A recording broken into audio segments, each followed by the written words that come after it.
आणि या घडीची सगळ्यात महत्त्वाची बातमी, ज्या बातमीकडे संपूर्ण देशाचं लक्ष लागलेलं होतं, घटना दुरुस्ती विधेयक सरकारनं लोकसभेत आणलं, त्यावर मतदान झालं, आधी घमासान चर्चा झाली, पण ते मंजूर करण्यात यश आलेलं नाहीये। सरकारला एक मोठा धक्का म्हणावा लागेल।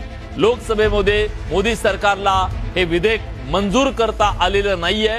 2/3 बहुमत त्यांना मिळवणं गरजेचं होतं या घटना दुरुस्ती विधेयकाच्यासाठी, पण ते त्यांना मिळवता आलेलं नाहीये। केवळ 298 मतं त्यांना मिळाली, विरोधात 230 मतं पडली।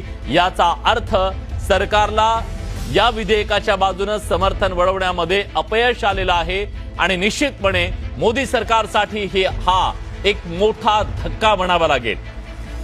आतापर्यंत म्हणजे गेल्या अनेक वर्षांमध्ये संसदेमध्ये अशा प्रकारची जी वेळ आहे ती सरकारवर आलेली नव्हती, पण आज मात्र सरकारला एक मोठा धक्का